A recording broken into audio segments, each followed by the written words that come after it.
Hi everyone, welcome to today's podcast. I'm Bryar Stewart, the Community Manager at the Icehouse, and today we are having a conversation with Craig van Asch, the Managing Director at Exeloo and Owner-Manager Program Alumni. Looking forward to our conversation today, Craig. Thanks for being on the podcast. Yep, welcome. Awesome. First question, tell us a little bit about yourself. Who is Craig? I guess the best way to answer that is my business journey, where I started in my professional career. Yeah. I was a bit of a late bloomer. I went to university, didn't really find that particularly stimulating. Went back to work again. I worked in the bank, Yeah. And the BNZ.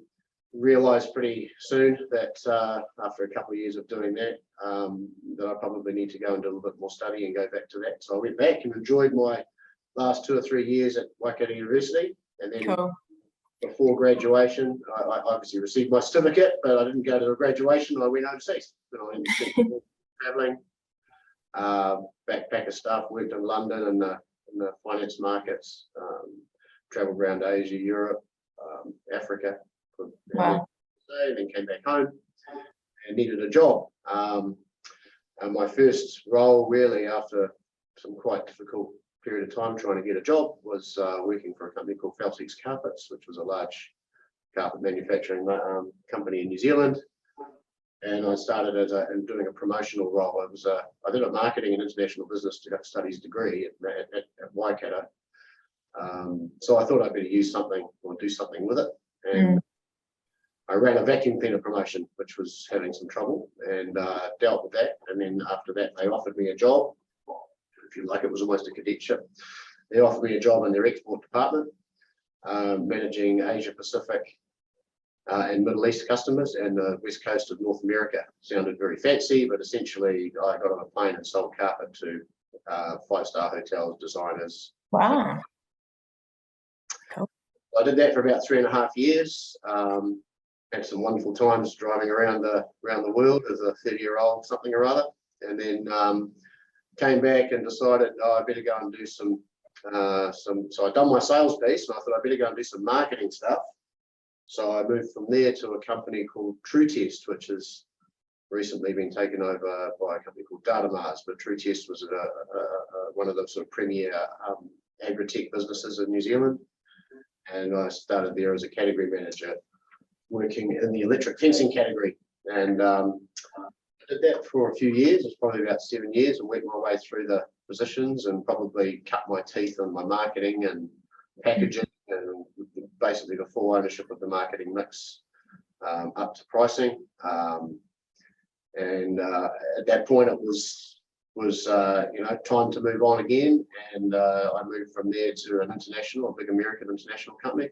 TrueTest, by the way, was also an international company, so they were manufacturing here in New Zealand and exporting to around 160 countries around the world, pretty much everywhere with electric fencing, South America, Europe, and US. So it was quite good as a young category manager trying to find my way.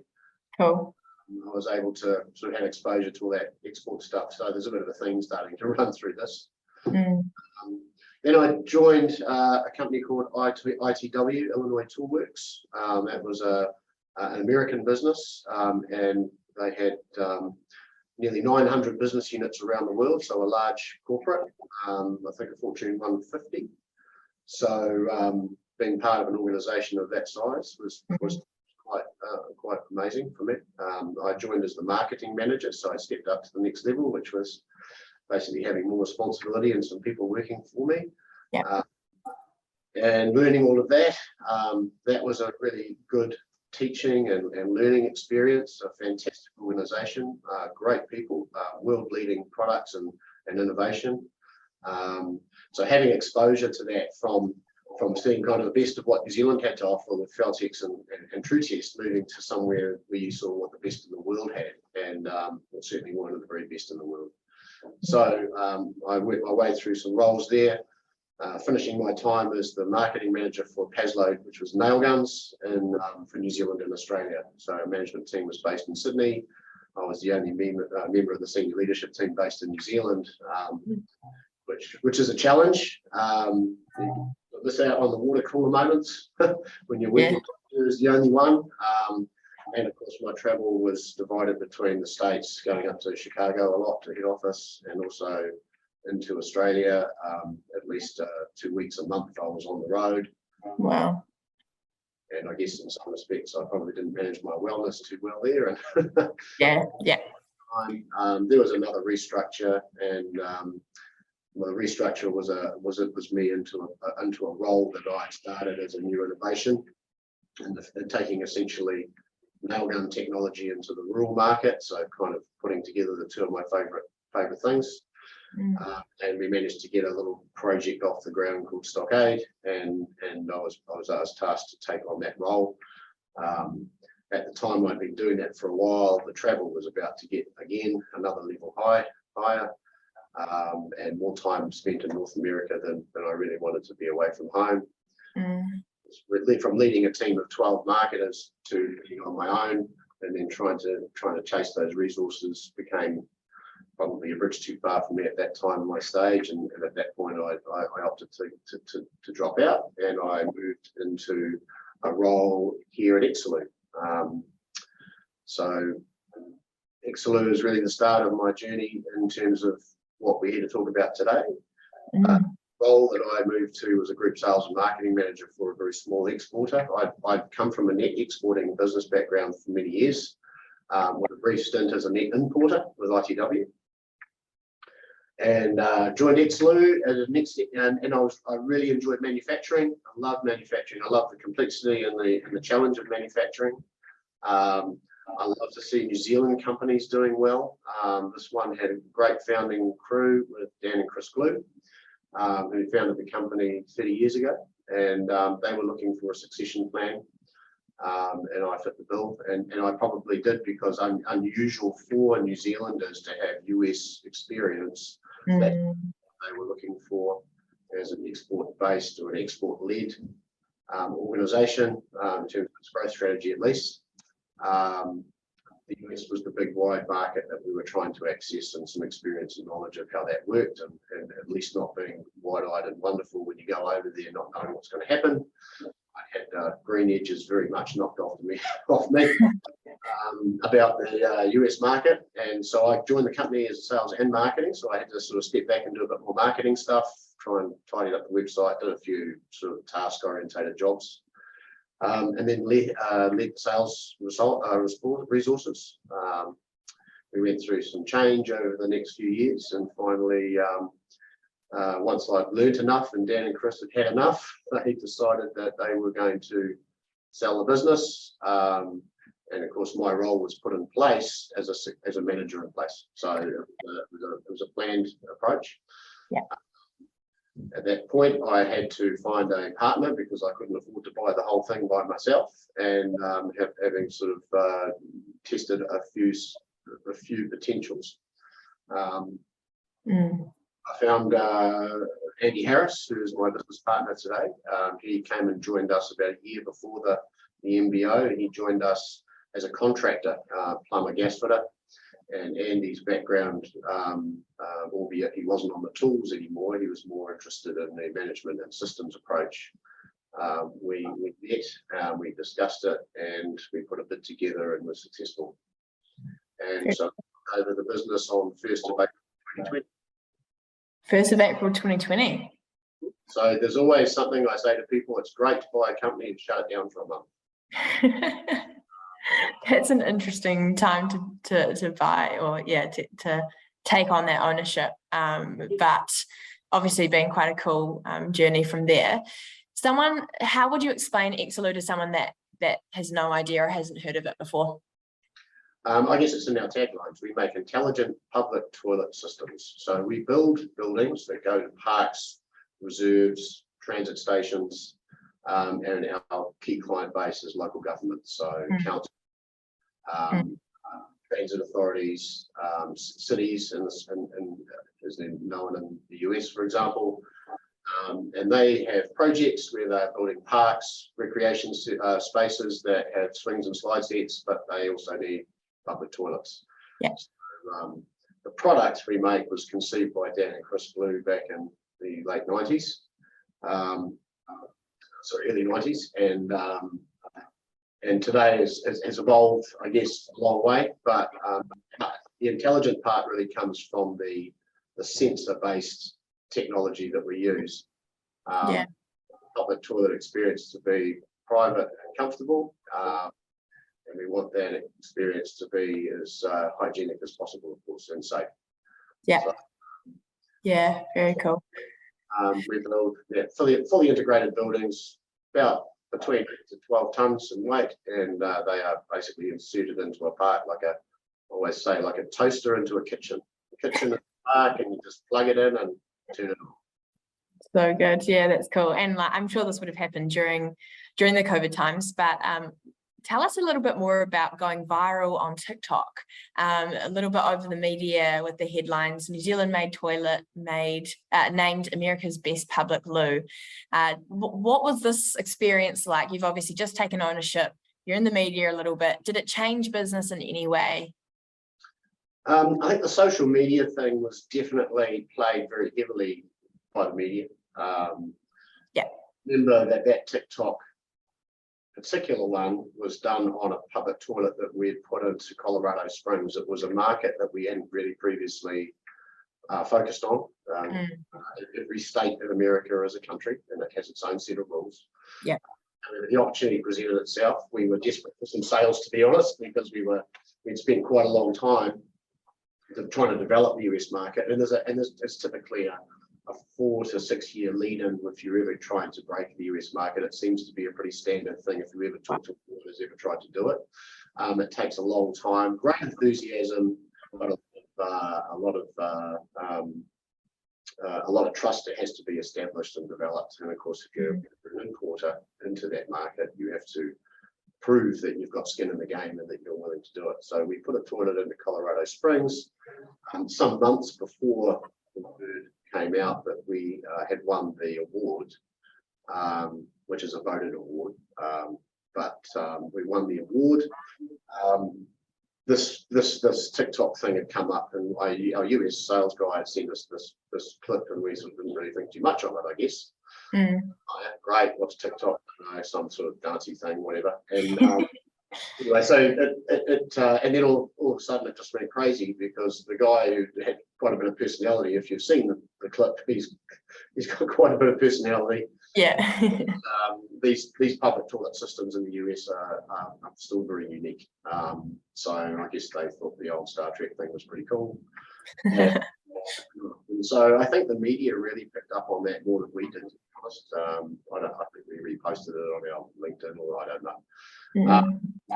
We started getting some phone calls from the likes of 7 Sharp and Radio New Zealand and so forth. So I went and did some interviews at Radio New Zealand, and Andy and I were interviewed on 7 Sharp, which was a wonderful exposure for us, and I think they did a really good job of that. Quite unusual topic for them, I guess.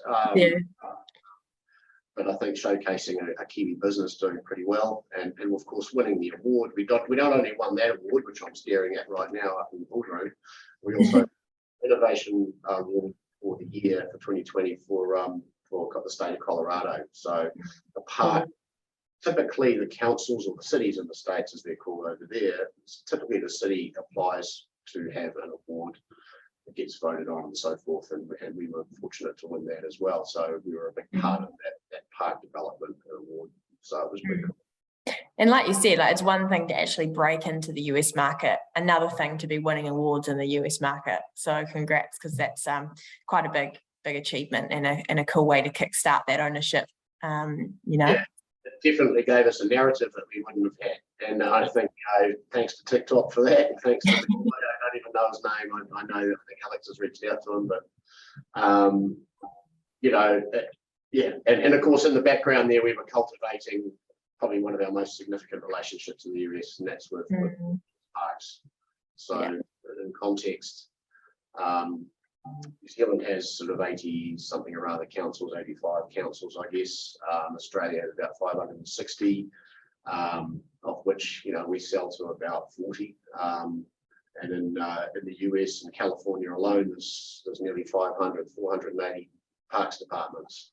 Those parks is the largest parks municipality in the world, so they look after all of the parks for the Los Angeles County, Mhm. Los Angeles District, and that comprises 86 cities. So the same amount of councils are in Los Angeles as there are in all of New Zealand.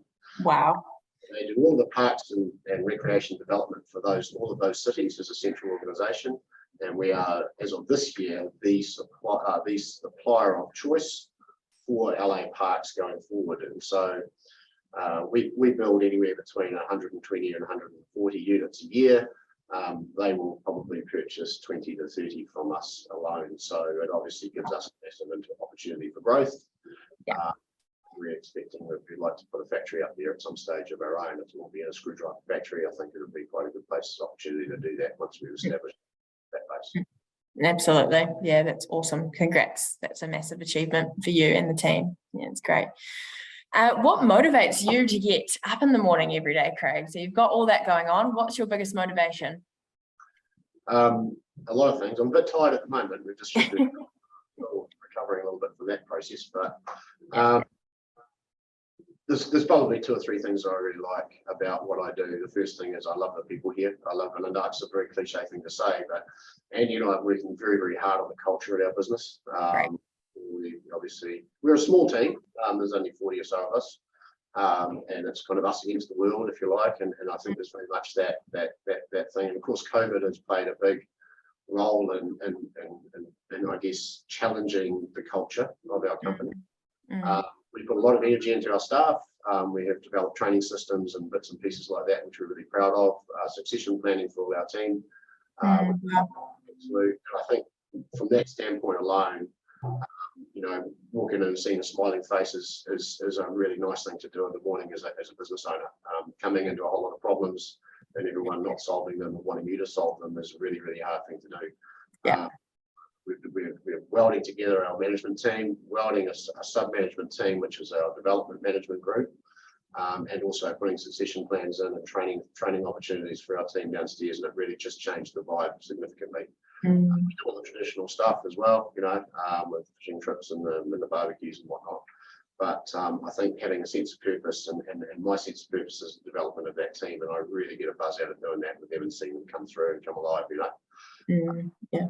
Second thing is for me is manufacturing. I love manufacturing. My father was in manufacturing all of his career, and he always said to me, manufacturing, you never get the challenges in service industry, you never get the same stuff. Manufacturing has got its own special set of moving parts that make things really interesting and exciting, and I have to agree with that, and I'm glad I followed that tack as well. Cool. I've been fortunate to have, through my younger career at least, a lot of mentorship through my father's influence there. The other thing is the innovation and the export nature. I love working offshore. I've done it all my life. I can't get it out of me. It's been pretty hard the last couple of years not being able to get away. Fortunately, we're off on our first trip for a while. In September, back up to the States to try and cement those things. We've been fortunate having our own teams on the ground, so we haven't suffered at all from the lack of customer connection. But I have personally, so I'm really quite keen to hear and see them and shake hands and sit in front of them. Cool. Across to Australia, of course. So the export part of my DNA, I think, is really fed and really nourished by this business, and I know Andy feels the same.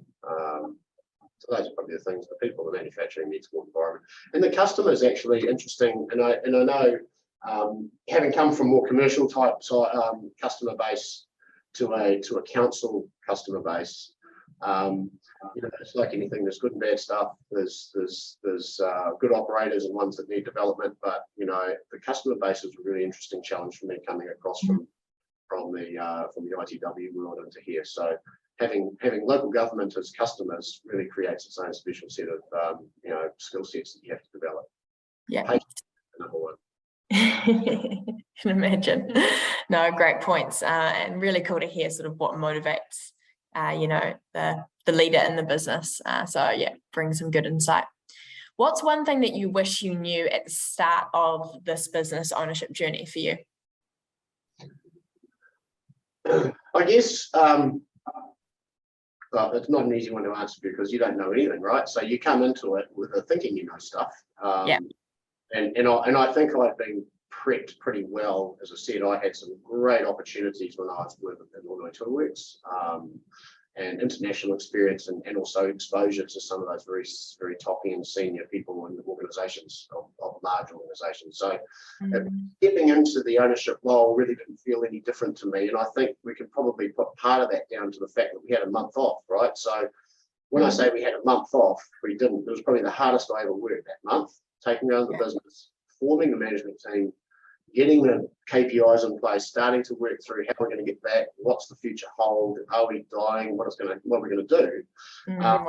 Really stressful time, but I think being able to do that from distance, if I just walked into the business on Monday morning as now the new business owner, and I mean, I might have felt a bit different. I probably would have felt a bit more stressed.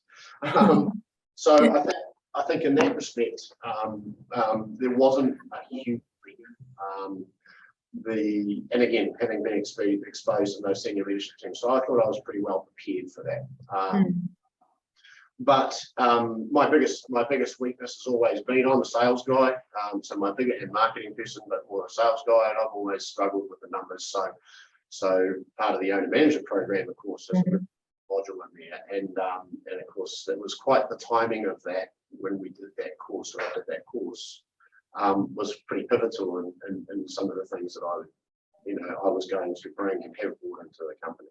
So my biggest challenge probably knowing the numbers, making sure that I knew what levers to pull, and I'm still learning that. I put a lot of energy into that. We were fortunate to bring on a new company accountant who's a chartered accountant, so she provides a lot of insights for us. Awesome. And I guess the leadership, the ownership, and all that kind of stuff with the people, led teams and being part of the corporate environment, I kind of had a real vision for what I wanted, and I'm really lucky with my business partner who shares that. He's owned his own businesses before, so he had that perspective, and he's always the one that comes in with the smart question at the end of my rants. So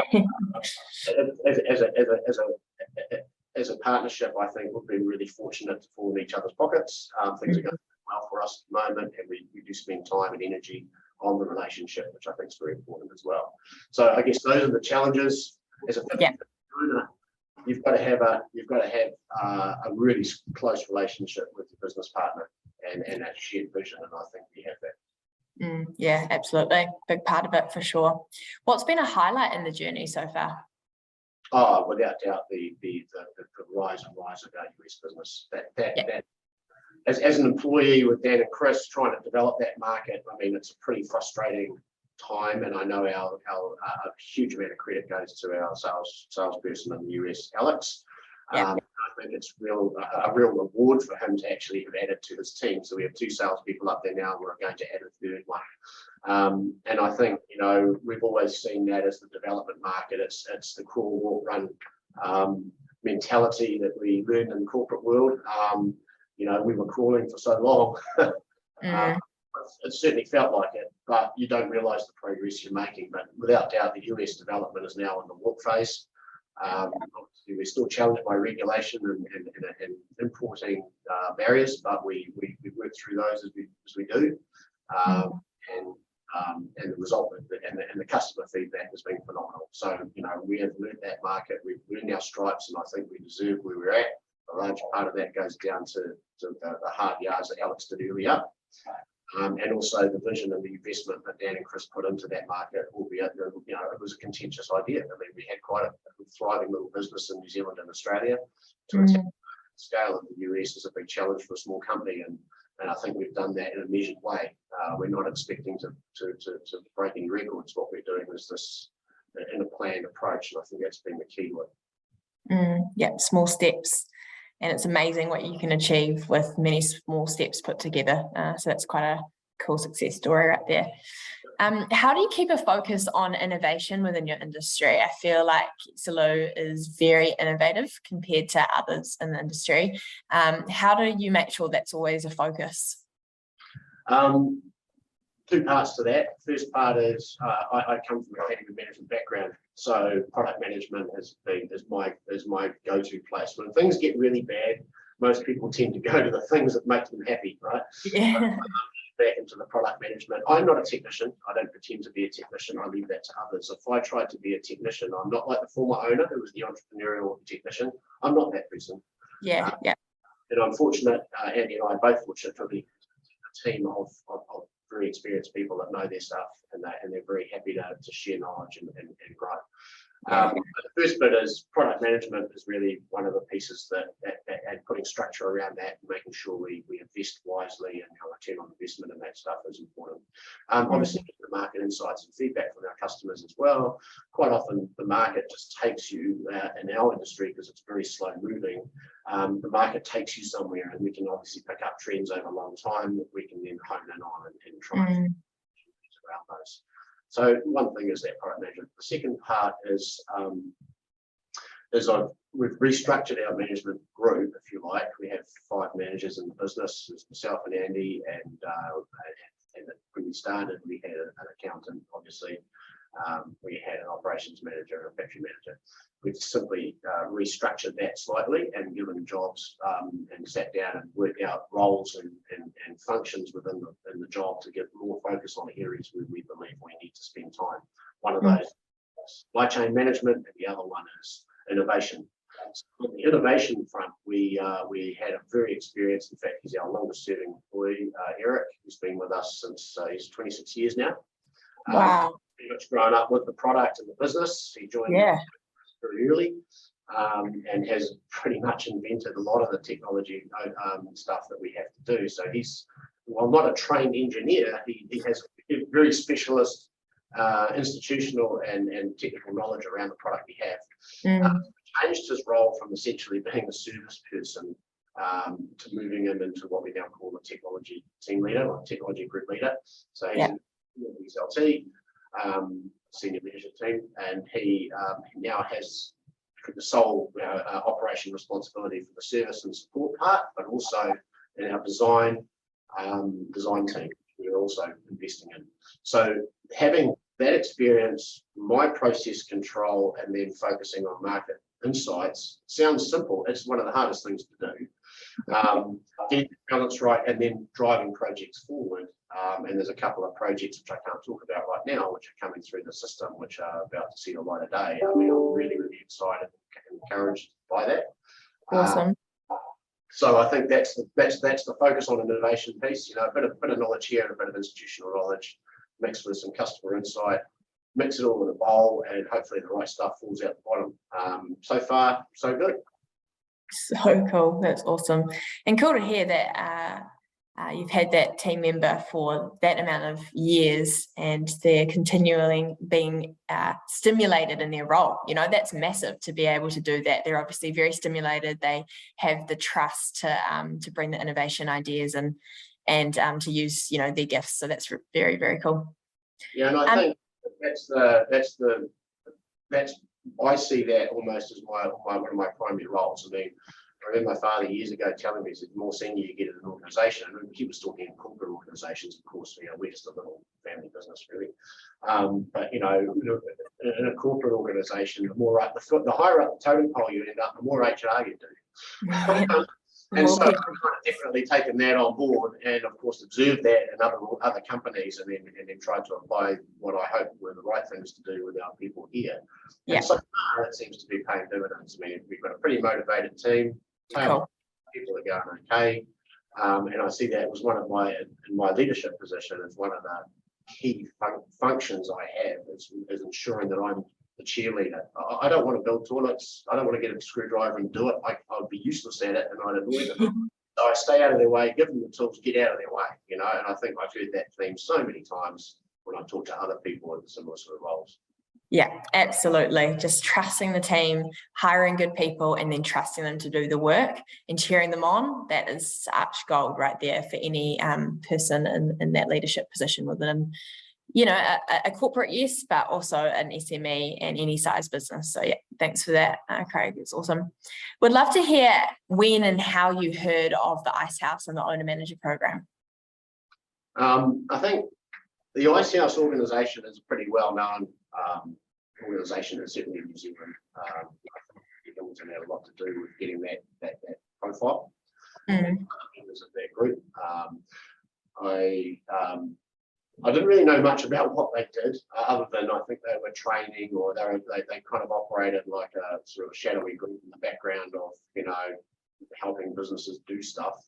I didn't know whether that meant giving them money or training people, or I didn't really know much.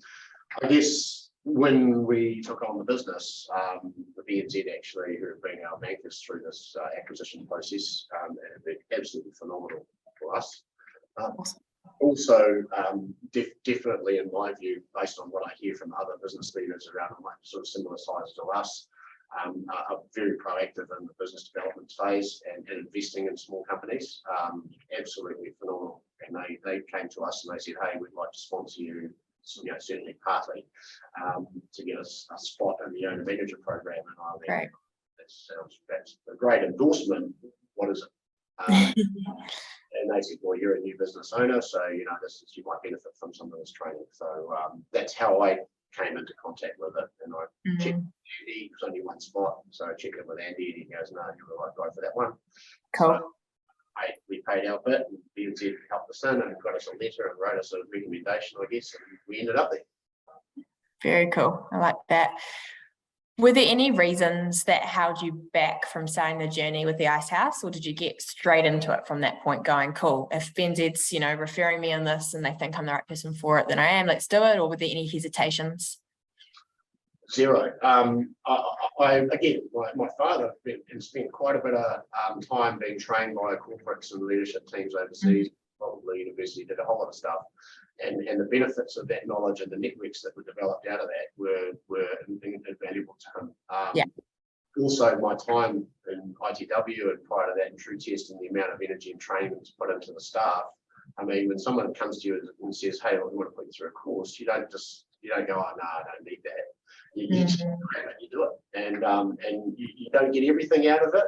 You take the bits that you think that you need, but it's always good to listen to others as well. And I think the network part, meeting the other members of the cohort, and forming some relationships with them, and it's just been a really wonderful thing as well. You've got some people to bring. I have a network that I've developed outside of that, and use that extensively for advice around HR issues, documentation. How did you handle that? Who's got a factory? All that. Well, the same can be said of the Icehouse co-out. I think that's one of the big things that came out of it too. We were on that shared journey. We had to put up or shut up in the courses. We had to do dumb things that we didn't think we'd ever do. We had a laugh with it, and I really enjoyed the experience. I enjoyed meeting all of the people that I met in that course, and hopefully continue to maintain some relationships with them. Brilliant. That's so cool to hear. Yeah, really like that. At the Icehouse, we work with all industries. Did you have a hesitancy around the fact that the Icehouse would understand your industry being quite niche?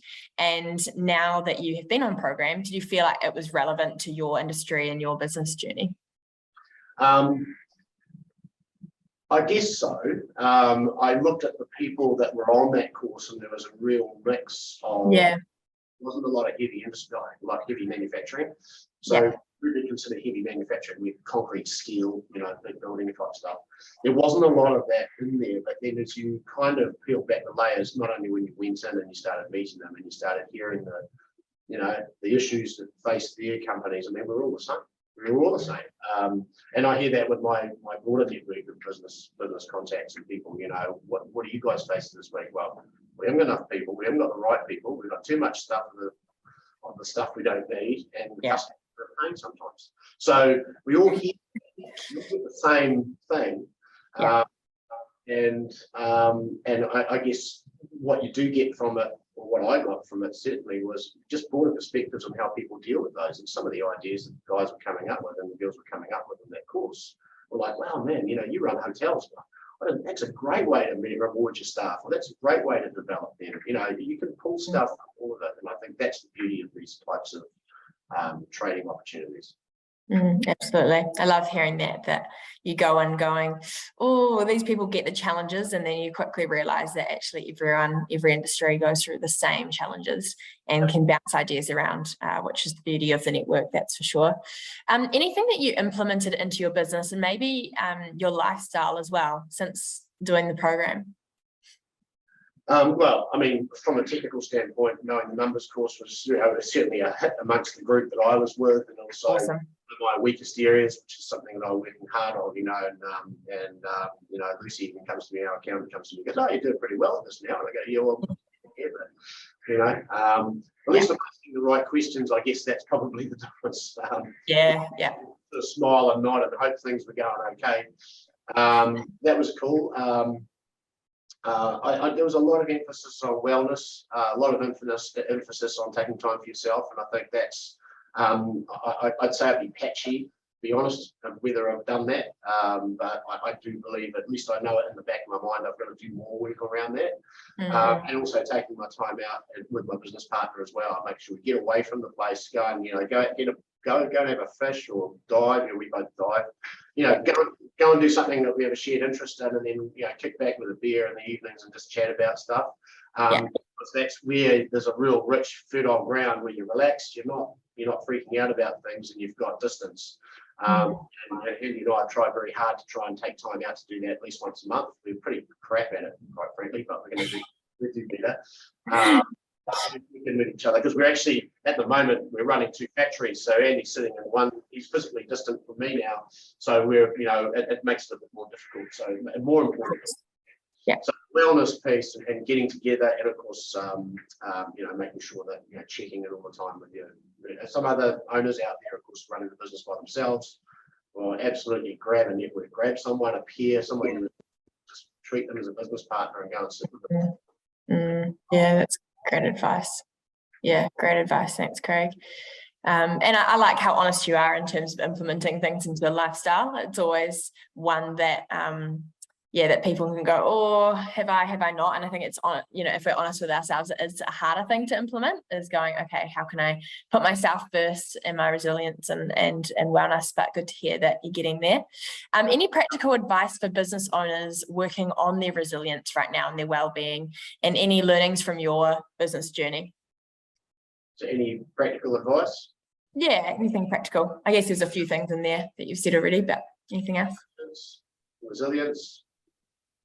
Love your customer. Make sure you love them. They're a pain. They can be so painful.